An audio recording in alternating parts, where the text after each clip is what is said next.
ਚੱਪੜਚਿੜੀ ਦੀ ਲੜਾਈ। ਚੱਪੜਚਿੜੀ ਦੀ ਲੜਾਈ 22 ਮਈ 1710 ਨੂੰ ਇਹ ਲੜਾਈ ਲੜੀ ਗਈ। ਸਿੱਖ ਇਤਿਹਾਸ ਵਿੱਚ ਇਸ ਲੜਾਈ ਦਾ ਬੜਾ ਹੀ ਮਹੱਤਵ ਹੈ।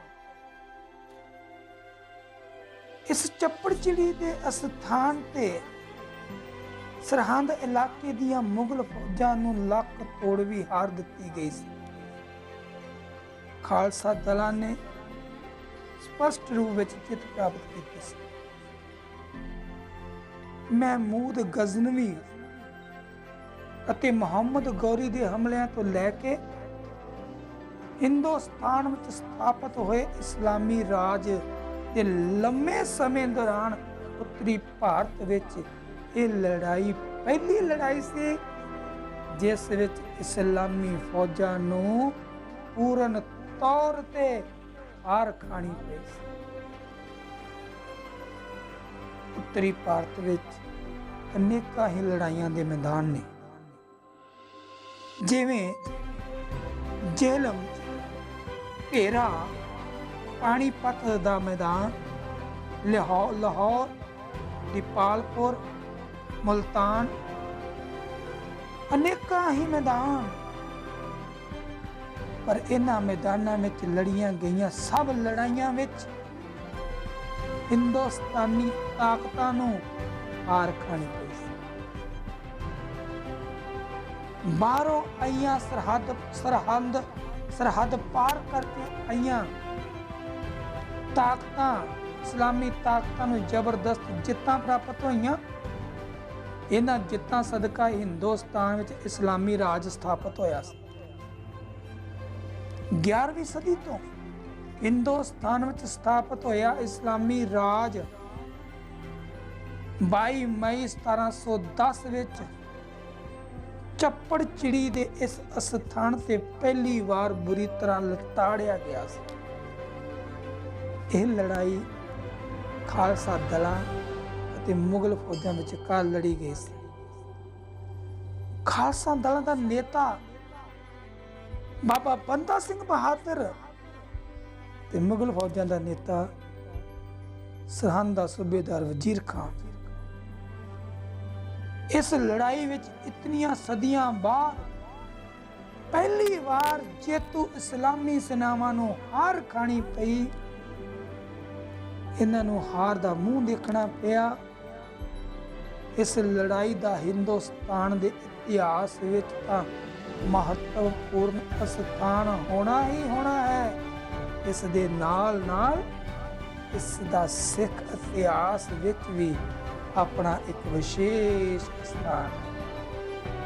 ਸਿੱਖ ਇਤਿਹਾਸ ਵਿੱਚ ਭਾਵੇਂ ਪੰਜਾਬ ਵਿੱਚ ਅਨੇਕਾਂ ਥਾਵਾਂ ਤੇ ਫੈਸਲਾਕੁਨ ਲੜਾਈਆਂ ਲੜੀਆਂ ਗਈਆਂ।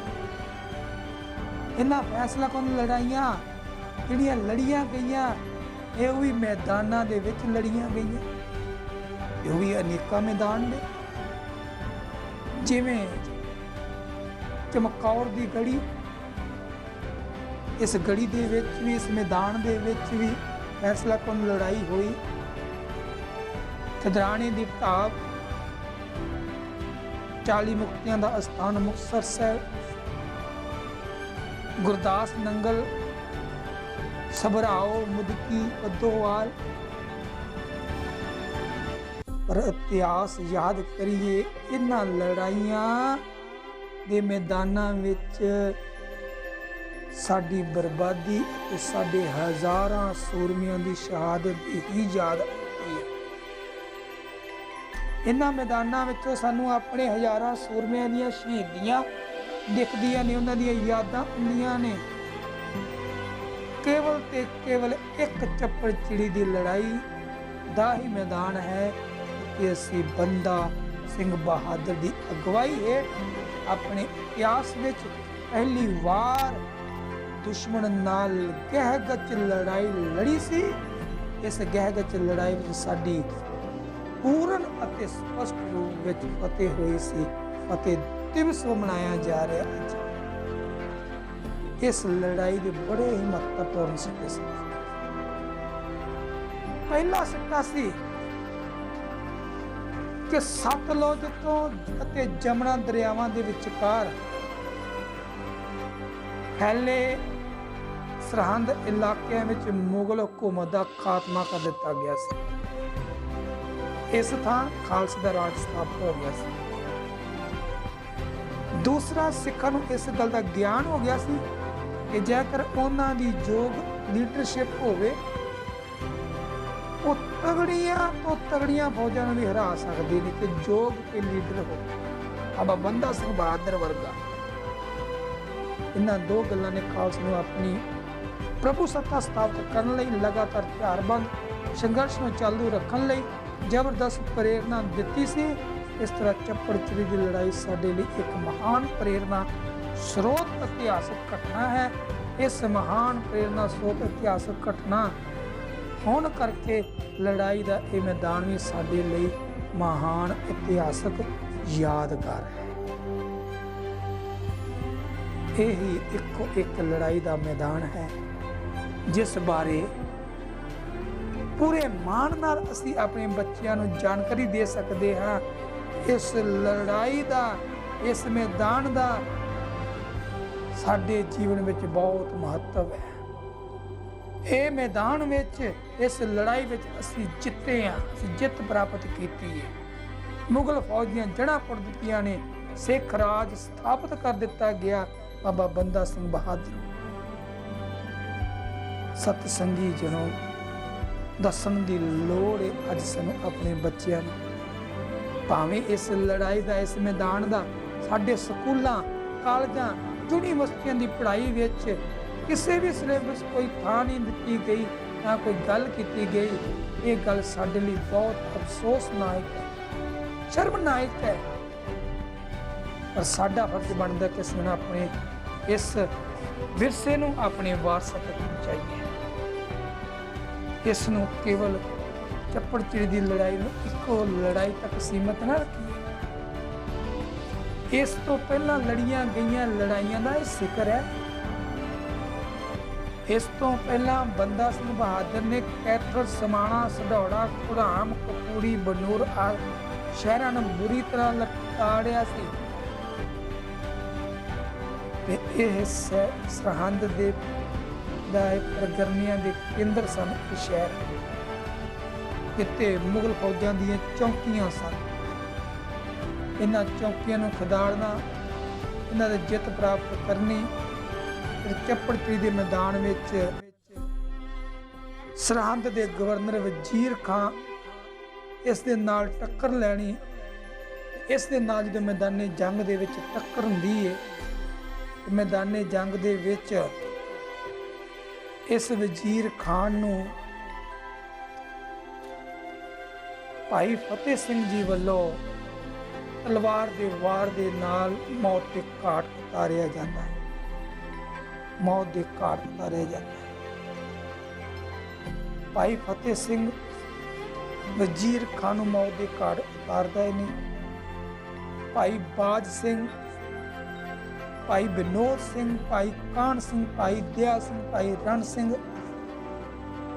जिहड़े कलगीधर पिता ने बंदा सिंह बहादुर के नाल तोरे सन, 5 तीर नाल दिते सन, निशान दिता सी, नगारा दिता सी, हुक्मनामे दिते सन, 20 सिंह नाल तोरे सन। 20 का 25 का काफला चलिया ते लखां की तादाद दे विच फौजां मझैल दुआबे तो इधर मालवे तो सिंह दूरों दूरों वख-वख इलाकों तो भी पहुँच रहे सन। तो पहुँचे इन्होंने आकर के बाबा बंदा सिंह बहादुर की फौज विच इस चप्पड़चिड़ी के मैदान में लड़ना किया। कईयां ने शहादतां प्राप्त कीतियां, आखिर जित प्राप्त हुई बाबा बंदा सिंह बहादुर की।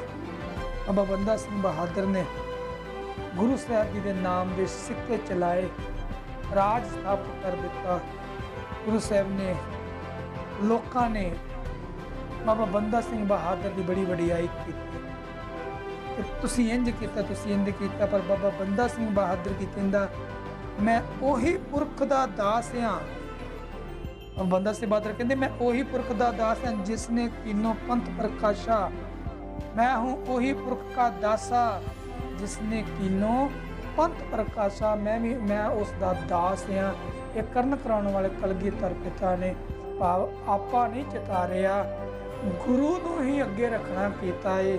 गुरु दे नाम दे सिक्के चला दिते, खालसा राज स्थापित कर दिता, खालसा राज स्थापित कर दिता। अज फतेह दिवस इस सरहंद नूं मलिया मेट करके इसका नाम फतेहगढ़ साहिब रखा गया। अज फतेहगढ़ साहिब नूं सीस झुकदा है, जिथे छोटे साहिबजादा फतेह सिंह, साहिबजादा जोरावर सिंह इन्हों कंधा में चिन करके जलादा वालों जिबा करके शहीद किया गया से। कोटन कोट प्रणाम शहादत नूं, इन्हां शहीदी अस्थानां नूं अज फतेह दिवस बाबा बंदा सिंह बहादुरी का जो अज सूरज चढ़िया, इस चढ़ते सूरज नूं कोटन कोट प्रणाम। वाहिगुरू जी का खालसा, वाहिगुरू जी की